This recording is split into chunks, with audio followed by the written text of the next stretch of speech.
It started with the sound. That low, grinding roar, unnatural and wrong, pulled me from sleep. My eyes shot open, and for a second, I lay there, heart pounding, trying to figure out if I was still dreaming. But the sound didn't stop. It deepened, vibrating to the floor beneath me. I threw back the covers and stumbled to a window, squinting into the bright morning light. And then I saw it. Yellow-vested workers lined the edge of the creek behind our house. A massive excavator crouched at the water's edge, its clawed arms slicing into the soft earth. The narrow ribbon of water where my kids had spent their summers splashing and playing was already murky with churned-up mud. Rocks were being scooped out and tossed aside like trash. Panic flared in my chest. I threw on a pair of sweatpants and ran barefoot down the stairs. My hand slipped on the front door handle because my palms were sweating so badly. The second I yanked the door open, the cool morning air hit me, but I didn't even notice. My feet slapped against the wet grass as I sprinted toward the creek. "Stop!" I screamed, my voice cracking. "What are you doing?" A man in a hard hat and safety vest glanced up from his clipboard. He didn't stop the machine. Didn't even seem concerned. "HOA orders," he said flatly. "This waterway is being redirected and covered." I stared at him, breathless. Redirected? Covered? No one told me about this.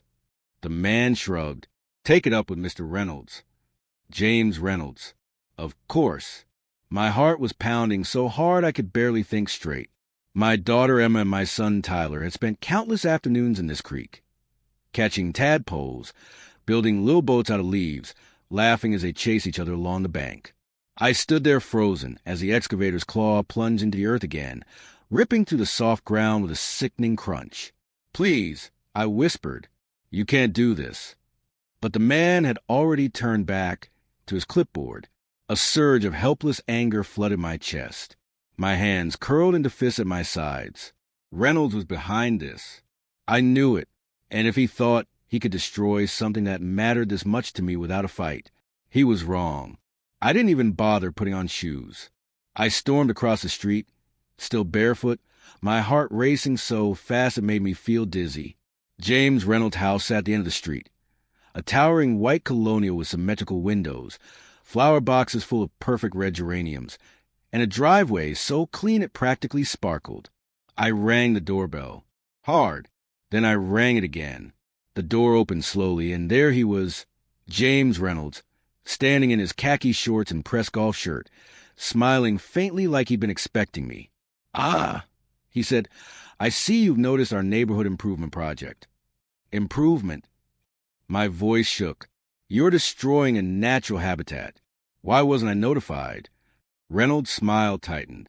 "It was in last month's HOA newsletter. Page 4, I believe." My mouth fell open. Page 4. My hands were shaking. That creek has been here longer than this neighborhood, and it's created an unkempt appearance. He smoothed his shirt like he was brushing away imaginary dust.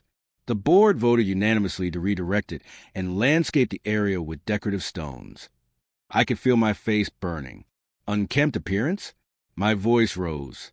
That creek is part of this neighborhood soul. My kids grew up in that creek. Reynolds' eyes sharpened. "Nevertheless," he said, his tone cold, "the HOA has full authority over exterior appearances. The rocks and landscaping will provide a more controlled look." Controlled. I spat the word back at him. "You can't just take away something that belongs to the community without warning us." Reynolds' smile thinned. "It's already done." He shut the door in my face. I stood there on his perfect front porch, my hands shaking, my face burning with humiliation and rage. I turned and walked away, my breath coming in sharp bursts. He had taken something from me, from my family, from this neighborhood. But I wasn't going to let him get away with it. That night, I sat on the back porch with Emma and Tyler. Emma sat with her knees pulled to her chest, her chin resting on them.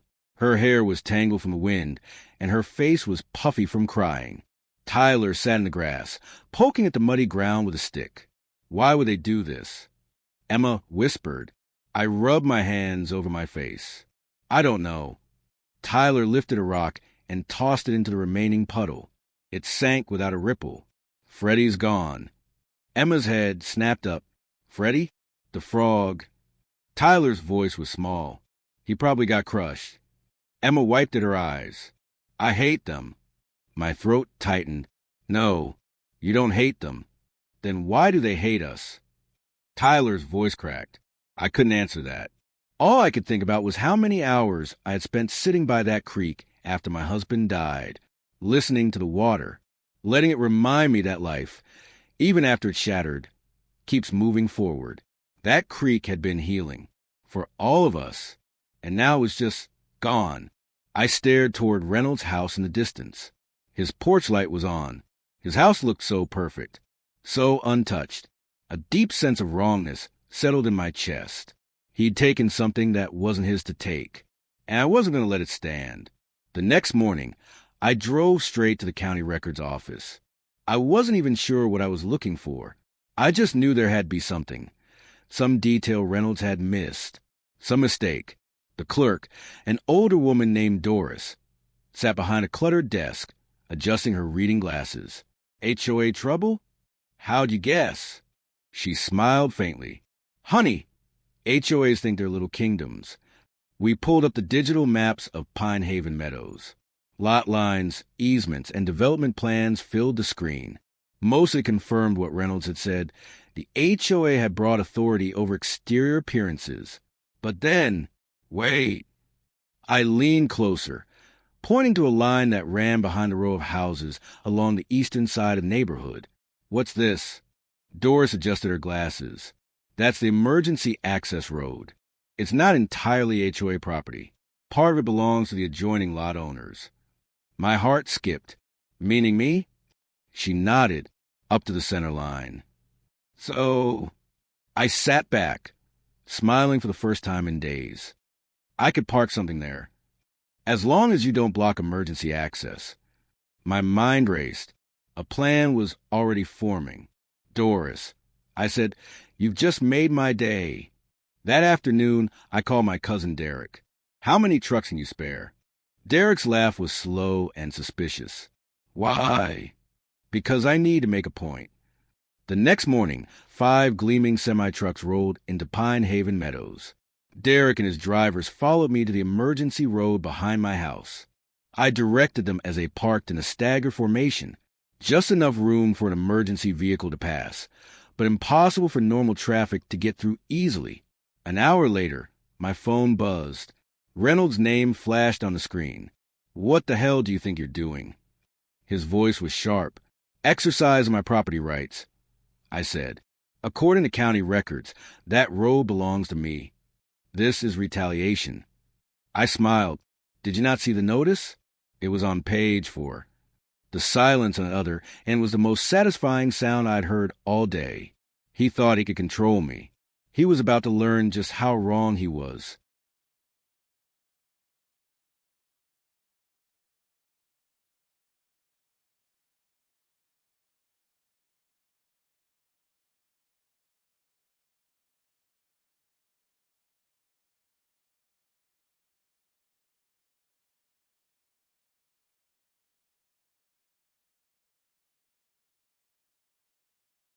It didn't take long for the neighborhood to notice the trucks.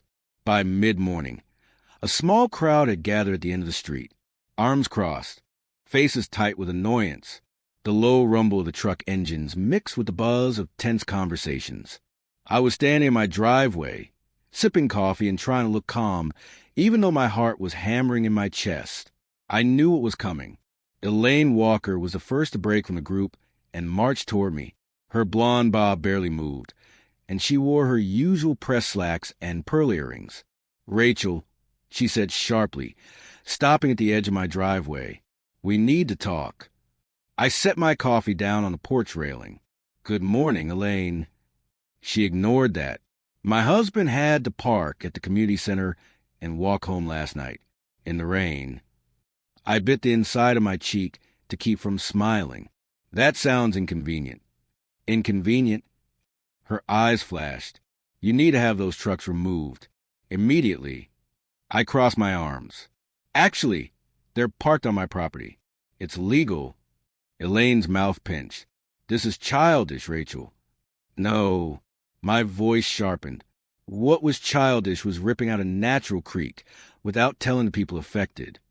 Elaine's mouth opened, but I kept going. My kids used to play in that creek. It was part of this neighborhood, part of our lives. And James Reynolds destroyed it without warning. Elaine's face flushed red. It was an eyesore. The board voted to improve the appearance of the neighborhood. Whose opinion of improvement are we talking about here? I shot back, because I don't remember anyone asking the rest of us. Some of the neighbors standing nearby were nodding. A couple of them exchanged glances. Elaine's mouth flattened into a tight line. The board will take action. Fantastic. I smiled thinly. Maybe they'll follow the rules this time. Elaine spun on her heel and stalked back toward the group of neighbors. But I caught the flicker of uncertainty in her eyes. Cracks were starting to form. People were starting to wonder. And that was exactly what I needed. Later that afternoon, there was a knock on my door. I opened it and blinked in surprise. Trevor Mitchell stood on my porch. I knew Trevor by sight more than anything else. A quiet man with silver hair and a neatly trimmed beard. He lived a few streets over and mostly kept to himself. I'd seen him walking his dog in the mornings, but we'd never spoken more than a polite hello. "Can I come in?" he asked. "Sure," I said, stepping aside. Trevor walked through the living room and stopped by the window, looking out toward the backyard where the damaged creek lay in broken chunks of rock and soil. "I heard what happened," he said, "and I think I can help." I frowned. "Help how?" He pulled a folder from under his arm and handed it to me. "I've been documenting that creek for years," Trevor said. "Wildlife patterns, water quality reports. It's part of a protected watershed." I froze. "Protected?" Trevor nodded. "What Reynolds did, diverting that creek without a permit, is illegal." My breath caught. "You're sure?" "I sent a letter to the HOA when they first proposed the project," Trevor said. Reynolds ignored it. I flipped through the documents. Photos of frogs and turtles. Handwritten logs. Maps showing the creek's path through the neighborhood and into the county reservoir. "Why are you giving this to me?" I asked. Trevor's mouth tightened. "Because Reynolds has been bending the rules for years, and it's about time someone called him out on it." I exhaled slowly. This could be exactly what we need. Trevor nodded. "We're going to need more than just paperwork to stop him." "Good thing I'm not done yet," I said. The next morning, I was making coffee when I saw 3 county vehicles pull up in front of my house. A woman in a dark blazer stepped out of the lead car, holding a tablet under one arm. She walked toward me with the clipped pace of someone who didn't waste time. "Maria Ramirez," she said, offering her hand. "County Environmental Protection." I shook it. "Thank you for coming." Trevor appeared at my side, carrying his folder. "We have evidence that the HOA diverted a protected waterway without permits." Maria's expression sharpened. "Let's take a look." We walked down to the creek. It looked worse than ever. Muddy banks, broken rocks, stagnant pools of dirty water. Maria crouched at the edge of the creek, scooping up a handful of soil. She rubbed it between her fingers, then sniffed it. "Non-permeable fill material," she muttered. "That's a violation of Section 44 of the Clean Water Act." Trevor handed her the wildlife reports. "This creek feeds into the county reservoir." Maria's head lifted sharply. "Public water supply?" Trevor nodded. Maria stood and began typing into her tablet. "If they violated public water protections, the fines start at $225,000 per day." My mouth dropped open. "Per day?" Maria's mouth twitched. "And that's just the beginning." Behind us, the sound of an engine made me turn. Reynolds' silver Mercedes pulled up at the curb. He stepped out, already scowling. "What is going on here?" he demanded. Maria pulled out her badge. "We're investigating a violation of state and federal water protection laws." Reynolds' smile didn't reach his eyes. "That's ridiculous." Maria held up the sample jar of muddy water. "This says otherwise." Reynolds' face darkened. I crossed my arms. "Looks like it's your turn to clean up a mess." The truck stayed parked for 2 more days. By the 3rd day, Reynolds was losing control. That night, my phone buzzed. Derek's name lit up the screen. "You need to get down here," Derek said, his voice sharp. I ran down to the emergency road. Derek stood next to the trucks, his face pale. He pointed toward the tires. All of them, 20 tires, were slashed. Deep, ugly cuts. My stomach twisted. "Ooh." Derek nodded toward the security camera mounted on the light pole. "We'll find out," he said. The next morning, the police arrived. They reviewed the footage. And there it was, Reynolds, caught on camera at 3 a.m., walking down the row of trucks with a knife in hand. When the police knocked on his door, Reynolds didn't even deny it. But the damage was done, not to the trucks, but to his reputation. And everyone in the neighborhood had seen it. The real fallout came 2 days later. Trevor called me from the police station. "You're going to want to see this." I met him in a small conference room. Officer Patel sat at the table. Files spread out in front of him. These were recovered from Reynolds' house. Patel said he was shredding them when we arrived. Trevor flipped through the files. His brow furrowed. "There are 2 sets of financial records here," Trevor said. Patel nodded. "One official, one not." Trevor's eyes widened. "He's been funneling HOA funds into a company called R&W Enterprises. That's his brother's company." I said slowly. "Yes," Patel said. "Over $300,000 in payments." "And the creek?" I asked. Trevor pulled out a map. "Reynolds' wife works for Sierra Development Corporation. They needed the creek gone to clear the way for development." I shook my head. "So he destroyed the creek for money." Trevor smiled grimly. "Looks like it." My hands curled into fists. Time to end this. A week after Reynolds' arrest, I sat at my kitchen table with Trevor, Derek, and Sophia Patel, a local environmental lawyer who had joined the fight after hearing about the creek. The table was covered with maps, financial records, and coffee cups. The tension in the room felt like static electricity. Sophia was leaning over a property map, tapping her pen on a highlighted section. "This is where the creek originally ran before Reynolds had it redirected," she said. "Notice anything?" Trevor squinted at the map, then his eyes narrowed. "It runs right through the proposed development site." Sophia nodded. "Exactly. Sierra Development has been trying to build there for years, but the creek's protected status blocked any permits. And Reynolds destroyed the creek to eliminate the obstacle," Trevor said grimly. Sophia opened a file and slid it toward me. "It's worse than that." I picked up the file and scanned the first page. It was a financial statement from R&W Enterprises, Reynolds Brothers Company. 3 large payments from Sierra Development, all listed under consulting fees. $150,000? I whispered. "Right before the creek project started," Sophia said. I shook my head. "They were paying him to destroy the creek?" Sophia nodded. "And once the creek was gone, Sierra Development would have no problem getting their permits." Trevor's face darkened. "It's not just corruption. This is a crime." I sat back, rubbing my hands over my face. They didn't care about the neighborhood. They didn't care about the creek. It was all about money.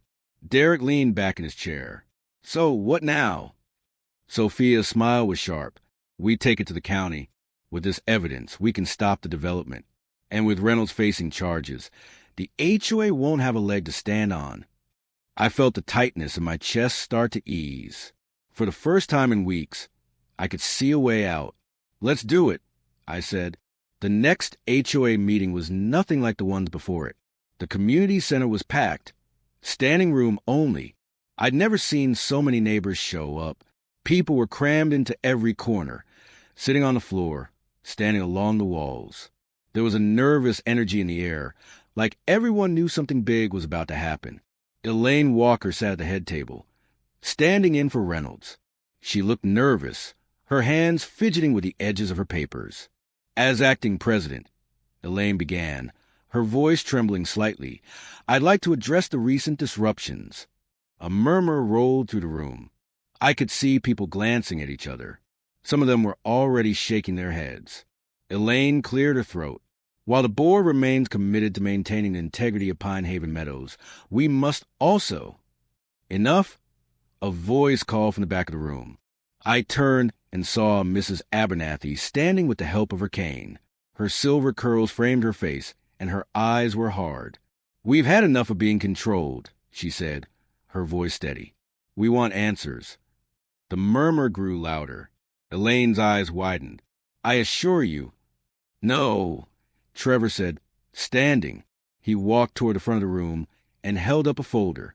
"You don't get to assure us anymore." Elaine's face paled. "You're out of order." Trevor smiled faintly. "Actually, I'm perfectly within order." He placed the folder on the table. "This contains proof that the HOA illegally diverted a protected waterway and that Mr. Reynolds profited from it." Gasps erupted from the crowd. Elaine's mouth dropped open. "This wasn't about landscaping," Trevor said. "It was about opening up the land for Sierra Development, a project Reynolds' wife was involved in." A man near the front stood up. "Why weren't we told about this project?" "Because they didn't want you to know," Trevor said simply. "Destroying the creek was part of the deal." Elaine's hands were trembling. "We'll form a committee to investigate." "No." I stood up. My heart was pounding, but my voice was steady. "We don't need another committee. We need accountability." More murmurs. Then someone called out, "We want a vote." Mrs. Abernathy raised her cane. "Recall election."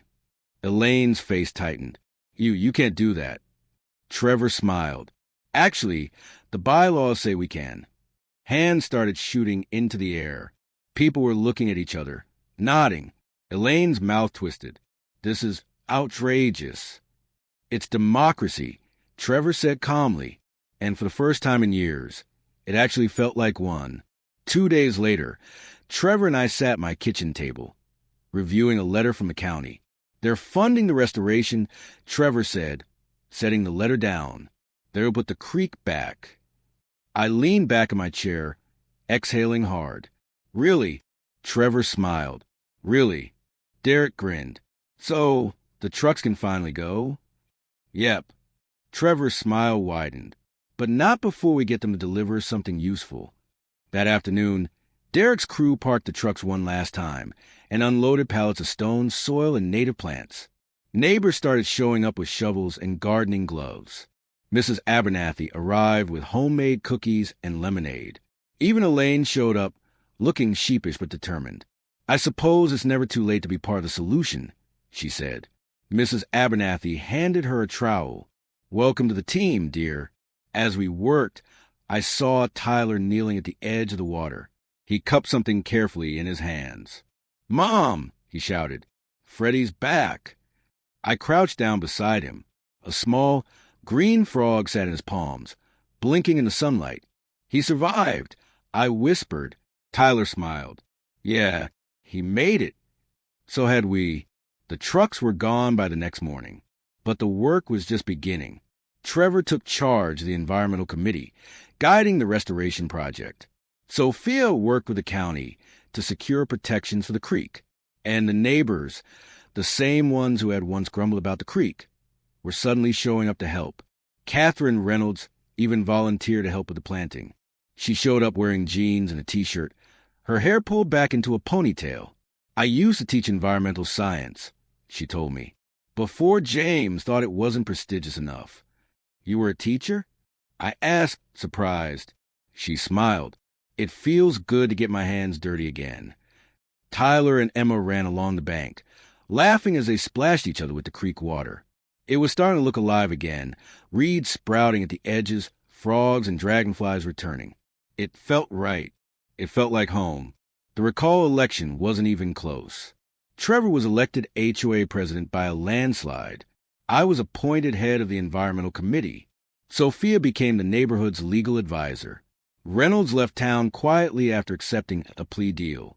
Sierra Development pulled out of the project when the environmental fines started rolling in. 6 months later, we held a grand opening for Community Creek Park. Neighbors brought picnic blankets and folding chairs. Kids raced along the walking path. A small wooden sign at the entrance read, "Protected for future generations." Catherine stood next to me, her arms crossed. James never would have allowed this. And that's why it works, I said. Trevor walked over with 2 cups of lemonade. We did it. No, I smiled. We all did it. Across the creek, Mrs. Abernathy sat on a bench, watching the kids play. I watched as Tyler and Emma chase each other along the water's edge. What's funny?